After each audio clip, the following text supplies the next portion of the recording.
جی break سے آ گئے ہیں واپس. آپ کو کہیں گے ایک بار پھر سے خوش آمدید اینڈ صبح خیر. اور بات کریں گے کہ ایسی بیماری کے جب اس کے بارے میں کسی کو پتہ چلتا ہے تو اس بیماری کے بارے میں کہتے ہیں کہ بھئی یہ جان لیوا ہے. تو وہ کون سی بیماری ہے؟ کینسر ایسی بیماری اس کے لیے کہا جاتا ہے کہ جیسے کسی کو پتہ چلتا ہے کہ اسے کسی بھی قسم کا کینسر ہے, چاہے وہ گلے کا ہے, چاہے بریسٹ کینسر ہے یا اور بھی کوئی کینسر کی علامات اگر پتہ چلتی ہیں تو لوگ یہ سمجھتے ہیں کہ اس کا جو ہے علاج بالکل بھی ناممکن ہے اور ممکن نہیں ہے اور اب تو ہم جان سے گئے. یعنی کہ وہ بہت مایوس کن صورتحال اختیار کر جاتی ہے, چاہے اس گھر میں کسی بھی فرد کا اس طرح کی کوئی ڈائیگنوز ہو, کینسر کی علامات ہوں. مگر کہا یہ جاتا ہے کہ طب نبوی میں جو ہے اس کا علاج ہے اور ممکن ہے. اور اس سے بڑھ کر یہ کہ اگر آپ اپنی بیماری کو اپنے سر پہ طاری نہ کریں تو میرا کہنا ماننا یہی کہ اس کے بارے میں پازیٹیو رہیں کہ آپ نے اس کا علاج چاہے وہ طب نبوی کے حوالے سے کرانا ہو یا ویسے اس کا علاج آپ نے کرانا ہو تو یہ ممکن ہے. تو اسی پہ آج ہم بات کریں گے جو کینسر ہے یہ کن وجوہات کی بنا پہ ہوتا ہے, اس کی علامات کیا ہوتی ہیں, اور اگر یہ آپ کو ڈائیگنوز ہو گیا ہے تو طب نبوی میں اس کا کیا علاج ہے. ہمارے ساتھ جو اس وقت گیسٹ ہیں پہلے میں چاہوں گی ان سے آپ کا تعارف کرواؤں. ہمارے ساتھ اس وقت موجود ہیں حکیم آغا عباس السید صاحب, طب نبوی میں ریسرچ اسکالر ہیں. ان سے ملتے ہیں اور بات کرتے ہیں. السلام علیکم, کیسے ہیں حکیم صاحب؟ آپ ٹھیک ہیں؟ صبح بخیر. وعلیکم السلام, جیتی رہیے. آپ کیسی ہیں؟ میں بالکل ٹھیک ہوں. پہلے تو بہت شکریہ کہ آج کے پروگرام میں آپ آئے ہیں, اور جب بھی آپ آتے ہیں تو مجھے لگتا ہے کہ آپ جو بھی بات بتا کے جاتے ہیں اور لوگ جب اس سے فائدہ اٹھاتے ہیں تو آپ کو دعائیں ہی ملتی ہیں. یہ صدقہ جاریہ ہے حکیم صاحب. حکیم صاحب, کینسر جس طرح میں بھی بتا رہی تھی آپ کو, جیسی کسی کو پتہ چلتا ہے وہ تو ایک دم سے ایسے ہی ہو جاتا ہے کہ بس اب ہماری زندگی یہاں پہ ختم ہو گئی آ کے. جبکہ میرا ماننا یہ ہے کہ اگر خدا نہ خواستہ اس طرح کی کوئی علامات ہوتی ہیں یا بیماری ڈائیگنوز ہوتی ہے تو یہاں سے آپ کی زندگی کا اصل آغاز ہوتا ہے, آپ کا مقصد ہوتا ہے جینا. تو یہ بتائیے گا کہ کن وجوہات کی بنا پہ ہوتا ہے سب سے پہلے؟ بسم اللہ الرحمن الرحیم. تمام حمد و ستائش اس اللہ کے لیے ہے کہ جس کے سوا کوئی دوسرا خدا نہیں ہے. بے شک. لاکھوں کروڑوں اربوں خربوں درود و سلام و آل محمد کی ذات اقدس اور اولیٰ پر. اچھا, اب دیکھیے میں آپ کے سوال کی طرف آ جاتا ہوں.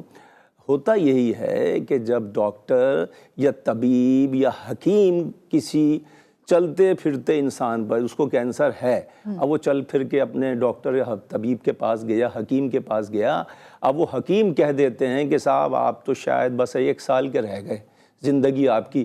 وہ ہوتا کیا ہے, وہ وہاں سے گھر پہنچتا, گھر پہ دھاڑے مار مار کے رونا شروع کر دیتا ہے. اور یہ جو ایک چیز ہے انسان کی باڈی میں, اسٹریس ہارمونز جو ہیں وہ اس کو مار دیتے ہیں. کینسر نہیں مارتا, کینسر کا خوف انسان کو مار دیتا ہے.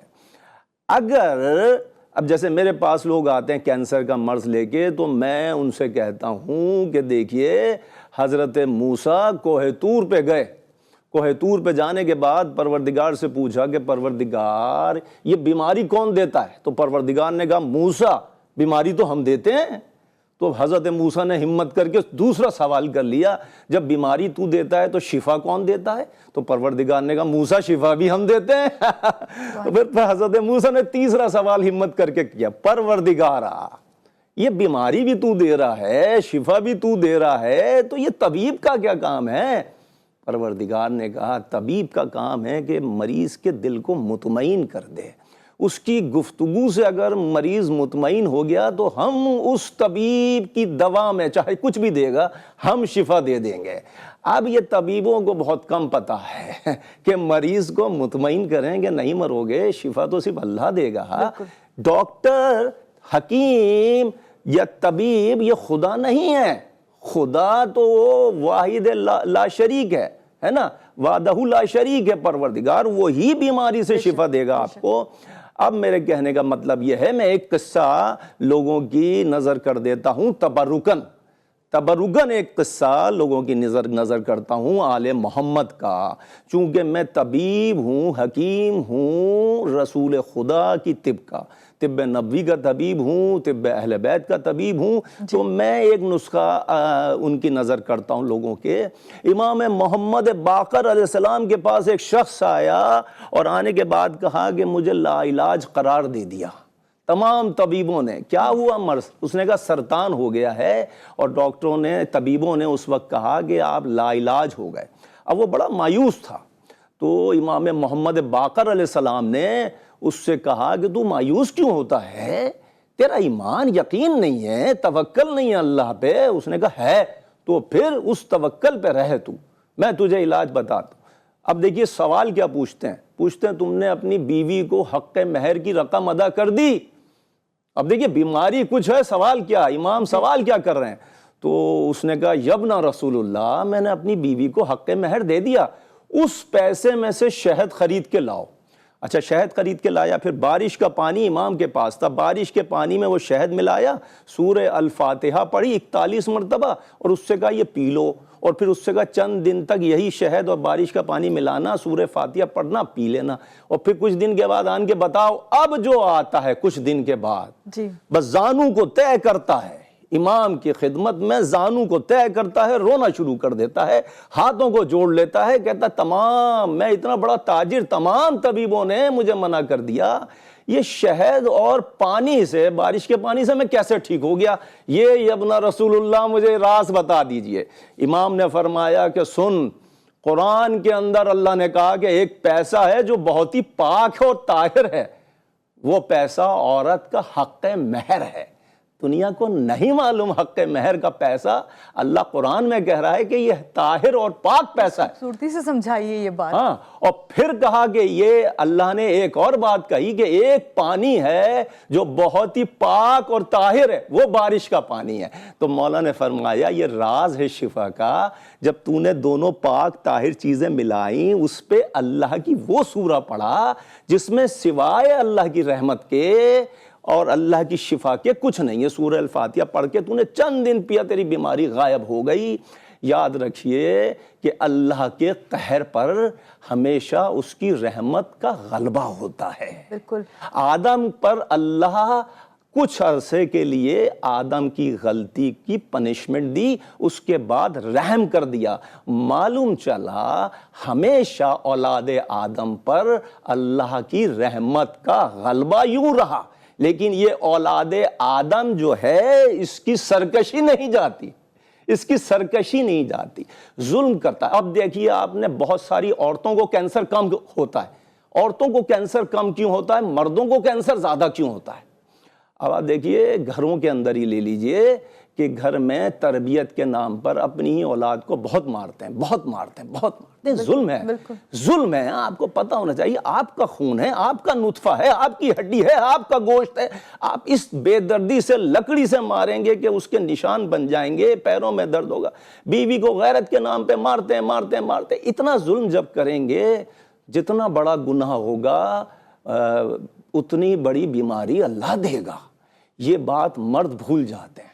کبھی بھی گھر کے اندر ماحول ایسا بنائیے, دوستانہ ماحول, بیوی کے ساتھ دوستوں کی طرح رہیے, اولاد کے ساتھ دوستوں کی طرح رہیے, تو پروردگار کیا کرتا ہے, صلہ رحمی کو پسند کرتا ہے. صلہ رحمی کی وجہ سے بیماری نہیں آتی ہے, اور قطع رحمی کی وجہ سے بیماری لازمی آتی ہے. بالکل, بہت اچھی آپ نے بات کی, اور ہمیں بینگ اے مسلم اس بات پہ یقین رکھنا چاہیے, جس طرح آپ نے کہا نا کہ آپ کا ایمان پختہ ہونا چاہیے, کہ آپ کو پتہ ہونا چاہیے اللہ نے بیماری دی تو اس کی شفا بھی دے گا.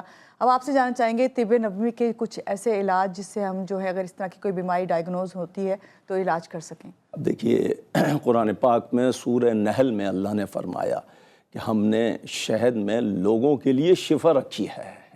اب سائنس نے ریسرچ کی کہ بھائی اللہ نے فرمایا کہ شہد میں شفا ہے, تو معلوم چلا جب آسٹریلیا میں, نیوزی لینڈ میں, ہالینڈ میں ریسرچ ہوئی تو معلوم چلا شہد کے اوپر ایک لیئر آتی ہے, پروپولس اس کو کہتے ہیں. اب وہ جو پروپولس پاکستان ہندوستان میں پروپولس سب سے پہلے اٹھاتے ہیں, کچرے کے ڈبے میں پھینک دیتے ہیں. ہم اتنے ذہین لوگ ہیں, اتنے قابل لوگ ہیں, لیکن وہاں وہ کافر ایسا نہیں کرتے. انہوں نے اس پہ ریسرچ کی, انہوں نے کینسر کے سیلز پہ رات کو ڈالا 10 سیلز پہ, صبح آن کے دیکھا 8 سیلز مر گئے. انہوں نے کہا بھائی یہ تو کینسر کی دوا ہے. اب انہوں نے لوگوں کو بتا دیا دنیا کو کہ کینسر کے لیے پروپولس کے کیپسول ملتے ہیں 1000 گرام کے, ایک صبح کھائیے ایک شام کھائیے. کینسر کے سیلز کو آپ کی باڈی میں چن چن کے ہلاک کر دے گا.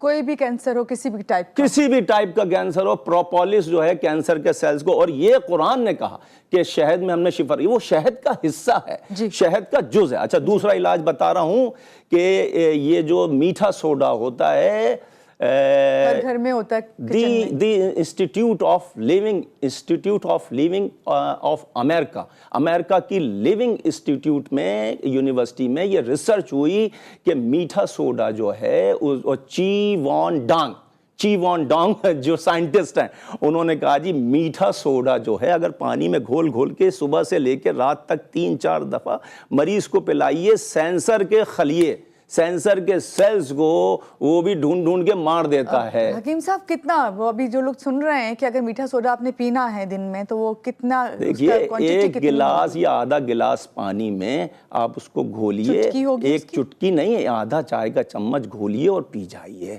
اب آپ یہ میں ایک چیز اور بتا رہا ہوں کہ کینسر کے مریض کو چاہیے کہ کینسر کو دور کرنے کے لیے کلونجی کا استعمال کریں، 7 دانے، سردیوں میں 14 دانے، یہ طب نبی کا خاص نسخہ ہے۔ میرے مولا رسول خدا نے فرمایا کہ رسول خدا سے پہلے دنیا کو نہیں معلوم تھا، میں چیلنج کر رہا ہوں، رسول خدا سے پہلے دنیا کو نہیں معلوم تھا، رسول خدا نے میرے مولا نے فرمایا کہ یہ جو کلونجی ہے اس میں موت کے علاوہ ہر بیماری کا علاج موجود ہے۔ اب لوگ اس طرف بیدار نہیں ہیں۔ کلونجی ابھی بھی 10 روپے کی اتنی مل جائے گی کہ 2 مہینے آپ کھا سکتے ہیں۔ انسان چونکہ خسارے میں ہے، پروردگار نے قرآن میں فرمایا انسان خسارے میں، 10 روپے کی چیز خرید کے مطمئن نہیں ہے کہ میں کینسر دور کر سکتا ہوں۔ ارے 10 روپے کی چیز خریدیے، 2 مہینے کھائیے، کینسر ہر حال میں جائے گا۔ اس کو کھانے کا راز ہے، آپ نے کلونجی کو ہاتھ پہ رکھا، قبلے کی طرف رخ کیا، بسم اللہ الرحمن الرحیم پڑھا، یا شافی یا کافی کہا، اور 70 مرتبہ سورہ فاتحہ، 70 مرتبہ نہیں پڑھ سکتے، 41 مرتبہ پڑھیے۔ پڑھنے کے بعد اس کو پھانک لیجئے اور 2 گھونٹ پانی پی لیجئے۔ رسول خدا کا فرمان ذیشان ہے کہ آپ کی بڑی سے بڑی بیماری، موت خود ایک بیماری ہے لیکن موت کے علاوہ ہر بیماری کو دور کر دیا کرتا ہے۔ اور جب میرا مولا رسول خدا فرما رہا ہے، مولا کائنات علی ابن ابی طالب علیہ السلام نے فرمایا کہ صدقہ مکمل علاج ہے، صدقہ مکمل علاج ہے، صدقہ شفا دینے والی دوا ہے۔ اب جب صدقہ شفا دینے والی دوا ہے تو امام صادق آل محمد کے پاس ایک شخص دور دراز علاقے سے سفر کر کے آیا، اس نے کہا آپ کے ایک عزیزوں میں سے ہوتے ہیں وہ وہاں پہ لا علاج ہو گئے اور کمرے میں لیٹے ہیں، اور وہ لوگ کہہ رہے ہیں بستر مرگ پر آ گئے، آپ سے درخواست کی انہوں نے میں قاصد ہوں کہ آپ کو علاج بتا دیجئے۔ انہوں نے کہا کہ اس سے جا کے کہو جہاں تم بستر مرگ پر لیٹے ہو کچھ غربا کو، کچھ مساکین کو، کچھ فقیروں کو اپنے کمرے میں بلاؤ اور ایک کھجور کی ٹوکری میں کچھ گندم کی روٹیاں رکھو اور اپنے دائیں ہاتھ سے مساکین کے دائیں ہاتھ پر وہ گندم کی روٹی رکھو، اور اس سے جب رکھو تو اس سے کہو کہ تو دعا کر کہ میری یہ بیماری اللہ دور کر دے۔ چند دن ایسا ہسٹری میں موجود ہے، ہسٹری میں آل محمد کی ہسٹری ہمارے پاس موجود ہے، یہ علاج موجود ہیں۔ چند دن کرنے سے اس کی وہ خطرناک ترین بیماری چلی گئی، لا علاج بیماری۔ تو اب معلوم چلا جو بیماری دے رہا ہے وہ اگر آپ نے کسی کے پیٹ کی آگ کو بجھا ڈالا، گندم کی روٹی تو بھوک مٹاتی ہے، اب آپ نے کسی کے پیٹ کی آگ کو بجھا ڈالا، اللہ کو اس سے زیادہ پسندیدہ فعل نہیں ہے اس کے نزدیک۔ وہ کہتا ہے سب سے زیادہ پسند میں یہ کرتا ہوں، تو نے میرے بندے پر رحم کر دیا، میرے بندے کی بھوک کو مٹا دیا۔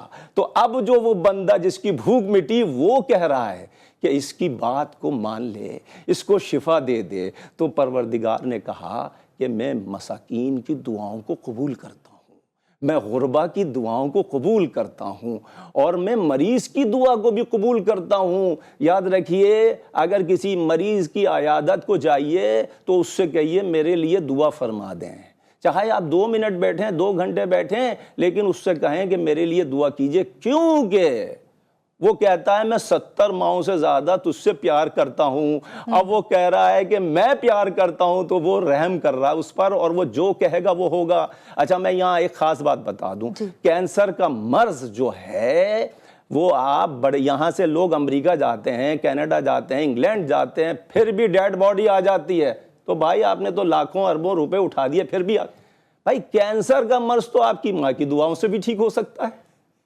ماں کی دعا میں شفا ہے، لوگوں کو پتہ نہیں ہے۔ آپ ماں کی دعاؤں کو صحیح سے لیجئے، آپ کے ماں کے پاس جائیے، ماں کو تو چھوڑ کے چلے گئے، بیوی بچوں کو لے کے آپ دور چلے گئے، اب آپ کینسر میں مبتلا ہو گئے، ماں کے گھر جائیے، ماں کے پیروں کا بوسہ لے لیجئے۔ یہ پروردگار نے کہا اس کے پیروں میں نے جنت رکھ دی ہے، جنت رکھ دی۔ آپ ساری دنیا گھوم رہے ہیں، لاکھوں کروڑوں روپے گھما رہے ہیں، آپ خرچ کر رہے ہیں، آپ کی جنت، آپ کی دعاؤں کی فیکٹری ہے ماں، شجر سایہ دار ہے ماں۔ بے شک۔ اگر یہ شجر نہ ہو، موسیٰ، جب موسیٰ کی ماں کا انتقال ہو گیا، حضرت موسیٰ کا، جب کوہ طور پہ چڑھ کے جا رہے تھے تو پروردگار نے کہا موسیٰ آج سنبھل کے آنا، آج تیری دعا کرنے والی ماں تیرے سر پہ نہیں ہے۔ تو ماں کی ویلیو پروردگار نے موسیٰ کو بھی بتائی کہ موسیٰ آج سنبھل کے آ، آج تیری دعا کرنے والی ماں گھر پہ موجود نہیں ہے، وہ تو مر گئی۔ تو ماں کی ویلیو کو کیوں نہیں سمجھ رہے ہیں؟ ماں کی ویلیو کو کیوں نہیں سمجھتے؟ باباؤں کے پاس جاتے ہیں، بابا پورا بکرا کھاتا، بابا پہلے اپنا اتنا بڑا پیٹ اندر نہیں کر سکتا، شوگر ٹھیک نہیں کر سکتا، وہ آپ کو کیا ٹھیک کرے گا؟ بابا کو بکرا کھلاتے ہیں، وہ 2 ٹکارے مارتے ہیں، پھر بھی بولتے ہیں پیٹ نہیں بھرا صحیح سے۔ ساری بات یہ ہے حکیم صاحب کہ دین کو سمجھنے کی ضرورت ہے، دین کو سمجھنے کی ضرورت ہے۔ ماں جو ہے اس کی خدمت کیجئے، ماں کو آپ دور چلے گئے، ماں کو 6 بار فون کیجئے، اماں کچھ چاہیے، اماں کچھ کھانا ہے، اماں کوئی دوا چاہیے، میں خدمت کر دوں، میں پیر دبا دوں، جا کے ماں کے پیر دبائیے، ماں کے پیروں کا بوسہ لیجئے، باپ کی بھی اسی طرح خدمت کیجئے۔ یقین جانیے جب وہ آنسوؤں کے ساتھ آپ کے لیے ہاتھ اٹھا کے بارگاہ الہی میں یوں کہہ دے گی کہ پروردگار میرے لال کو کوئی دکھ نہیں دینا، میرے لال کی بیماری کو دور کر دینا، ارے وہ 2 جملے کروڑوں روپے کے ہیں جو آپ کو فری آف کاسٹ مل رہے ہیں۔ لیکن انسان بدنصیب ہے مہنور، انسان انتہائی درجے کا بدنصیب ہے۔ گھر میں تیری ماں بیٹھی ہے اور تو پوری دنیا میں تلاش کر رہا شفا کو۔ آپ یقین کریں، یہ جو میں موٹیویشنل اسپیکر بھی ہوں، میں لوگوں کو موٹیویٹ کرتا ہوں۔ کہاں سے علاج کرایا؟ بولے 6 جگہ سے علاج کرایا، فلاں شہر فلاں شہر۔ بلکہ میں دیکھ رہی ہوں کتنی پازیٹیوٹی ہے ہر بات کے اندر۔ اگر آپ اس کو دیکھیں، اس طریقے سے دیکھیں کہ بیماری جو ہے لا علاج ہوتے ہوئے بھی کس طرح علاج ممکن ہے، صرف ایک آپ کی تھنکنگ جو ہے وہ پازیٹیو ہوں۔ آپ یقین کریں مہانور، میری بات پہ شاید زمانے کو یقین نہ آئے، جب لوگ بالکل لا علاج ہو گئے، پیسے بھی خرچ کر دیے، تو مجھ سے پوچھا آغا صاحب کیا کریں؟ میں نے کہا ماں زندہ ہے۔ اس نے کہا ماں تو زندہ ہے۔ میں نے کہا ماں کے پاس جاؤ، معافیاں مانگو، ماں سے محبت کا اظہار کرو، وہ رو رو کے تمہیں دعا دے گی، تم ٹھیک ہو جاؤ گے۔ آپ یقین کریں وہ ماں ہی اس کی طبیب نکلی، ماں کی دعاؤں سے ٹھیک ہو گیا۔ یہ معجزہ ہے پروردگار کا۔ پروردگار نے مثال دی ماں کی محبت سے۔ اگر تو کوئی اور محبت کا مثال دے دیتا، لیکن وہ کہہ رہا ہے جتنی تمہاری ماں محبت کرتی ہے نا، میں اس سے 70 ماؤں کے برابر تم سے محبت کرتا ہوں۔ تو یاد رکھیے، شفا من جانب اللہ۔ امام صادق آل محمد کے پاس ایک صحابی بیٹھے ہوئے تھے، ایک شخص آیا، اس نے کہا یبنا رسول اللہ بہت پریشان ہوں، مالی حالات بہت خراب ہیں اور بہت سارے مسئلے اپنے بیان کر ڈالے۔ اس نے کہا کیا کروں، اس کا کوئی حل بتائیے۔ تو چھٹے امام نے، امام صادق آل محمد نے فرمایا تیری ماں زندہ ہے؟ اس نے کہا نہیں میری ماں تو زندہ نہیں ہے۔ تو اب یہ صحابی بیٹھے ہیں، چھٹے امام کے صحابی بھی بیٹھے ہیں، وہ شخص بھی آیا سائل، تو اس نے کہا میری ماں تو زندہ نہیں ہے۔ تو مولا نے کہا تو ماں کی قبر پہ جا، اور ماں کی قبر پہ جا کے یہ دیکھ تیری ماں کی قبر ہے دائیں طرف، ماں کی قبر کے دائیں طرف سرانے پہ اپنا ہاتھ رکھ اور اللہ سے کہے پروردگار تجھے اس میری ماں کا واسطہ میری پریشانی کو دور کر دے، اور تیری پریشانی دور ہو جائے گی۔ اور ایسا ہی ہوا، اس کی پریشانی دور ہو گئی۔ اب سنیے، اب خاص بات بتا رہا ہوں۔ تو صحابی جو بیٹھے تھے اس نے کہا مولا آپ یوں ہاتھ اٹھا کے دعا کر دیتے، اس کا مسئلہ حل ہو جاتا۔ مولا نے کہا نہیں، میں اس کو بتانا چاہتا ہوں، دنیا کو بتانا چاہتا ہوں، جھیل خشک بھی ہو جائے تو اس سے تری نہیں جاتی۔ ماں تیری اس دنیا سے چلی بھی جائے، جب بھی اگر قبر سے بھی تیرے لیے اللہ کی بارگاہ میں دعا کر دے گی، تمام مسئلے حل ہو جائیں گے۔ جو لوگ ماں کی قبر پہ نہیں جاتے، اپنی ماں کی قبر کو 10 سال نہیں دیکھتے، وہ قبر دھس جاتی ہے، گورکن اس قبر میں سے ہڈیاں نکال کے پھینک دیتا، بیچ دیتا اس تمہاری ماں کی قبر کو۔ یاد رکھو، ماں کی قدر کرو، زندگی میں بھی ماں کی قدر کرو مرنے کے بعد بھی. میں نے بھی کل اب گورکن کو وہاں پر قبرستان فون کیا. مجھے جب جب ماں کی یاد آتی ہے میں بولتا ہوں ویڈیو پہ میری ماں کی زیارت کرا دے ورنہ میں خود آؤں گا باخدا. میں نے کل ویڈیو پہ اپنی ماں کی قبر کی زیارت کی اور پھر میں نے کہا میری ماں کی قبر کی کوئی ٹوٹ پھوٹ نہیں ہونی چاہیے, یہ میں برداشت نہیں کروں گا. بالکل صحیح, یہ ساری باتیں احساس کی, احساس ذمہ داری کی. حکیم صاحب ابھی ایک کالر نے کال کی, انہوں نے پوچھا کہ آپ ہیں تو آپ سے ایک سوال پوچھ لیا جائے. یہ کینسر سے ہٹ کے یہ کان کے بارے میں انہوں نے سوال کیا. یہ کان جو ہے اس میں تکلیف ہے, اس میں پانی جو ہے بہہ رہا ہے اور یعنی تکلیف ہے, اس کے لیے کوئی سوراخ ہے پردے میں سوراخ ہو گیا ہے. دیکھیے ویسے تو میں آپ کو بہت ساری چیزیں بتا دوں, یہ جو لہسن ہوتا ہے نا, لہسن کو آپ چھیلیے, دیسی لہسن ہونا چاہیے, چائنا کا نہ ہو. دیسی لہسن کو چھیلیے اور اس کو ہلکا سا کٹ لگائیے اور اس سوراخ کے قریب رکھ دیجئے. ٹھیک ہے. میرے مولا رسول خدا فرماتے ہیں لہسن میں اللہ نے 70 بیماریوں کا علاج رکھا ہے. یہ جو کان کا پردہ ہے نا, لوگوں کو نہیں پتا کہ لہسن کو صرف یہاں رکھیے, آپ کے کان کے پردے کو ٹھیک کرنا شروع کر دے گا. آپ کی جو ویکس ہے اس کو صحیح کرنا شروع کر دے گا. اب اس کے ساتھ میرے مولا امام صادق آل محمد فرماتے ہیں میرے جد نانا میرے رسول اللہ, انہوں نے فرمایا کہ تمہارے جسم میں کہیں پر بھی بیماری ہو نماز فجر کے بعد 40 دن تک پڑھنا. مثال کے طور پہ یہ کان ہی لے لیجئے, کان کے اوپر ہاتھ رکھیے, نماز فجر پڑھنے کے بعد اوپر سے نیچے کی جانب ہاتھ پھیریے اور اول و آخر درود شریف تعداد میں 40 مرتبہ پڑھیے. الحمدللہ رب العالمین, حسبنا اللہ و نعم الوکیل, تبارک اللہ احسن الخالقین, ولا حول ولا قوت الا باللہ العلی العظیم. کان کا درد مہنور میں 40 دن تو کہہ رہا ہوں کہ روایات میں ہے, میں نے بہت سارے درد چاہے وہ گھٹنے کے ہوں, چاہے کان کے ہوں, چاہے دانت کے ہوں, چاہے آنکھ کے ہوں, میں نے سب کے لیے ہی ہے. ایک ہفتے سے 10 دن کے اندر ٹھیک ہوا. میں بھی انسان ہوں, میرے گردے میں 2016 میں 2 پتھریاں ہو گئیں. تو جب میں نے ایک الٹرا ساؤنڈ کرایا, بولے آغا صاحب دوائی لکھ دوں. میں نے کہا دوا نہیں چاہیے, بس معلوم کرنا تھا کتنی ہے. میں نے ہاتھ رکھ کے یہ پڑھا, 3 دن میں وہ پتھریاں غائب ہو گئیں. یہ امام صادق آل محمد کے نسخے سے فائدہ اٹھایا میں نے, اور آپ سب بھی اس سے فائدہ اٹھا سکتے ہیں. بہت شکریہ حکیم صاحب, آج کے پروگرام میں آپ آئیں اور آپ نے اتنے اچھے طریقے سے طب نبوی کے جو علاج آپ نے خاص طور سے کینسر کے حوالے سے بتایا, اور ابھی آپ نے کان کا جو بتایا, اور پھر اوور آل آپ جو ہے سورہ فاتحہ کا جو آپ بتا رہے ہیں کہ ہر علاج میں جو ہے سورہ فاتحہ بہت ضروری ہے, وہ اسے پڑھیں اور اس سے شفا حاصل کریں. اور آپ کو یہ کہوں گی کہ آج کے پروگرام میں اتنا ہی. اپنا بہت زیادہ خیال رکھیں, اپنے پیاروں کا بھی, اور تھنک پازیٹیو. اللہ حافظ.